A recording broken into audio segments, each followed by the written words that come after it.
नारद जी के पूर्व चरित्र का शेष भाग। एक दिन मैं गोलोक धाम में गया, जहाँ सतत रामलीला होती है।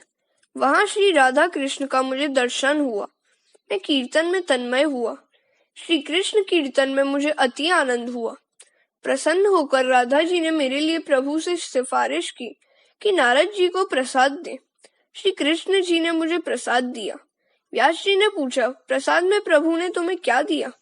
नारद जी ने कहा कि प्रसादी में प्रभु ने मुझे यह तंबूरा दिया। प्रभु ने मुझे कहा, कृष्ण कीर्तन करते करते जगत में भ्रमण करो और मुझसे जुदा हुए अधिकारी जीवों को हमारे पास लाओ। संसार प्रवाह में बहते हुए जीवों को हमारी ओर लाओ। भगवान को कीर्तन भक्ति अति प्रिय है। यह वीणा लिए मैं जगत में भ्रमण करता हूँ, नाद के साथ कीर्तन करता हूँ। अधिकारी जीवों को या कोई योग्य चेला मिले तो उसे प्रभु के धाम में ले जाता हूँ। मुझे रास्ते में ध्रुव मिला, उसको प्रभु के पास ले गया। मुझे प्रहलाद जी मिले तो उनको प्रभु के पास ले गया। ऐसे जो भक्त मुझे मिले मैं उन्हें प्रभु के पास ले गया। जो कोई भक्त मिलते हैं उनको प्रभु के पास ले जाता हूँ। सत्संग में मैंने भागवत कथा सुनी, श्री कृष्ण कथा सुनी, फिर मैंने कीर्तन किया और प्रेम लता को पुष्ट किया। अब तो जब मैं इच्छा करूं तभी कन्हैया मुझे जाकी देता है। मेरे साथ कन्हैया नाचता है। संत नामदेव महाराज जब कीर्तन करते थे उस समय श्री विट्ठल नाथ जी नाचते थे। मैं अपने ठाकुर जी का काम करता हूँ, इसलिए उनको अति प्रिय लगता हूँ।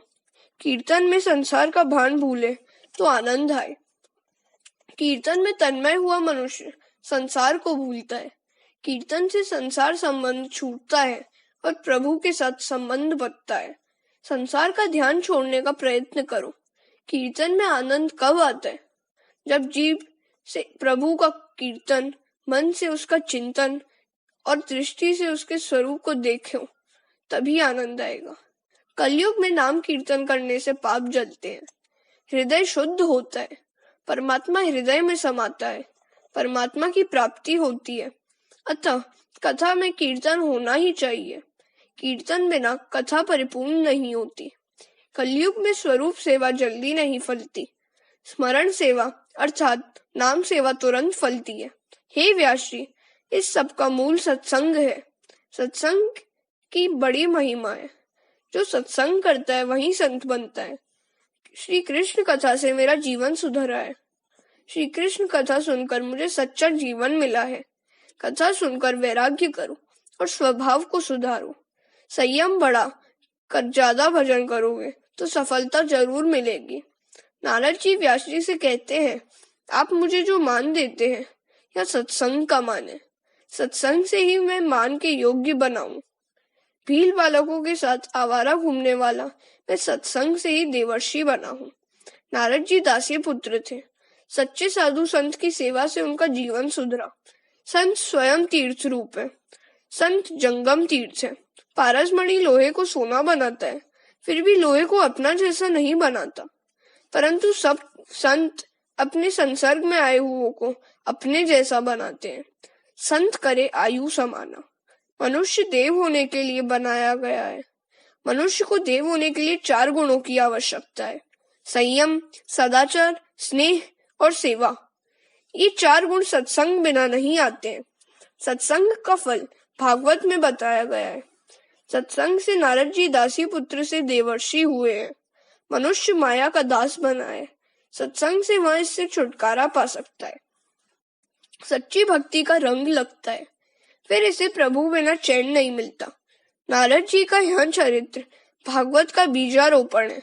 सत्संग और सेवा का फल बताना इस चरित्र का उद्देश्य है, अतः विस्तार किया है। हमने यह देख लिया कि जब बिना जीवन सुधरता नहीं। दान से धन की शुद्धि नहीं होती है, दान से धन की शुद्धि होती है। ध्यान से मन की शुद्धि होती है और शरीर की शुद्धि स्नान से होती है। परोपकार से भी मन की मलिनता पूर्णतः नहीं धुलती है, इसलिए ध्यान और जप की आवश्यकता है। जप करने वाले की स्थिति कैसी होनी चाहिए? श्री ब्रह्म चैतन्य स्वामी ने कहा है कि सहज सुमिरण होते हैं रोम रोम से राम। जप की प्रशंसा करते हुए गीता में भगवान ने कहा है कि यज्ञ ज्ञाना जप यज्ञोस्मि गी 10 श्लोक 24। रामदास स्वामी ने दासबोध में लिखा है कि जप करने से जन्म कुंडली के ग्रह भी सुधरते हैं। 1 करोड़ जप करने से तन सुधरता है, अर्थात आरोग्य प्राप्त होता है। जो 2 करोड़ जप करने से द्रव्य सुख मिलता है, अर्थात धन की प्राप्ति होती है।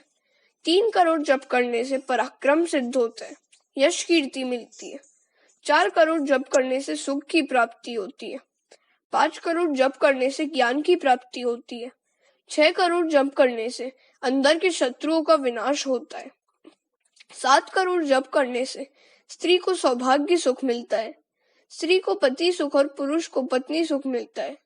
8 करोड़ जप करने से मरण सुधरता है, अपमृत्यु टलती है, मृत्यु स्थान सुधरता है। 9 करोड़ जप करने से इष्ट देवी की झांकी होती है, अपरोक्षानुभूति होती है। जिस देव का जप करते हैं उस देव के सगुण स्वरूप का साक्षात्कार होता है। 10, 11, 12 करोड़ जप करने से संचित प्रारब्ध और क्रियमाण कर्म जल जाते हैं, इन कर्मों का नाश होता है। 13 करोड़ जप करने से भगवान का साक्षात दर्शन होता है। नारद जी व्यास जी से कहते हैं कि अब आप ऐसी कथा करो कि जिससे सुनने वालों का पाप जले, उनका हृदय पिघले। आपने अब तक ज्ञान प्रदान कथा बहुत की है, परंतु अब प्रेम प्रधान कथा करें कि जिससे सबके हृदय में कृष्ण प्रेम प्रकट हो। कथा का तात्पर्य नारद जी ने बताया है।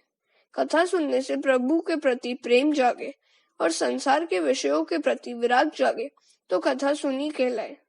नारद जी ने व्यास जी को ऐसी आज्ञा दी है कि कृष्ण प्रेम में लीन होकर कथा करेंगे तो आपका और सबका कल्याण होगा।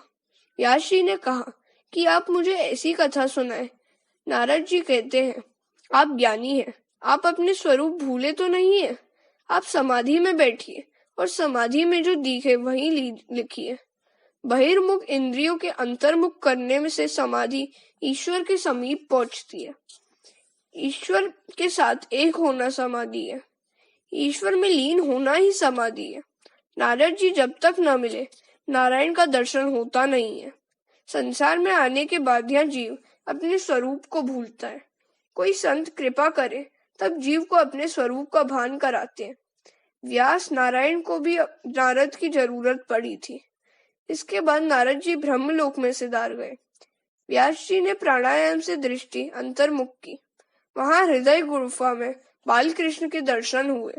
व्यास जी को सब लीलाओं का दर्शन हुआ। व्यास जी को नारद जी ने स्वरूप का भान कराया। इसके परिणाम स्वरूप व्यास जी ने श्रीमद् भागवत की रचना की। भागवत में तत्व ज्ञान भी बहुत है, परंतु इसका प्रधान विषय तो प्रेम है। दूसरे पुराणों में ज्ञान, कर्म, आचार, धर्म आदि प्रधान है, परंतु भागवत पुराण में प्रेम प्रधान है, भक्ति प्रधान है। वाल्मीकि रामायण आचार धर्म प्रधान ग्रंथ है, जबकि तुलसी रामायण भक्ति प्रधान ग्रंथ है। वाल्मीकि जी को अपने जन्म में कथा करने से तृप्ति नहीं हुई। भगवान के मंगल में लीला कथा का भक्ति से प्रेम पूर्वक वर्णन करना बाकी रह गया, इसलिए उन्होंने कलयुग में तुलसीदास के रूप में जन्म लिया। कली कुटिल जीव निस्तार हित वाल्मीकि तुलसी भयो, वेद स्वीकृत भागवत का यह फल है। यह तो सबको विदित है कि वृक्ष की छाल तथा पत्तों में जो रस होता है उससे वृक्ष के फल में विशेष रस होता है। रसपूर्ण इस श्रीमद् भागवत रूप फल का मोक्ष मिलने तक आप बार बार पान कीजिए। पिबत भागवतम रसमालयम। जब तक जीव और ईश्वर का मिलन न हो जाए तब तक इस प्रेम का पान करो। ईश्वर में जब तक तुम्हारा लय न हो जाए तब तक इस प्रेम रस का पान करो। भागवत का आस्वादन किया करो, भागवत रस का पान करो। वेदांत अधिकारी के लिए है, सबके लिए सरल नहीं है। वेदांत त्याग की आज्ञा करता है। वेदांत कहता है सर्व का त्याग करके भगवान के पीछे पड़ो, जबकि संसारियों से कुछ छूटता नहीं। ऐसों के उद्धार के लिए कौन सा उपाय? हाँ, है उपाय। त्याग न कर सको तो कोई हर्जा नहीं, परंतु अपना सर्वस्व ईश्वर को समर्पण करो और अनासक्त रहकर ही उसे भोगो।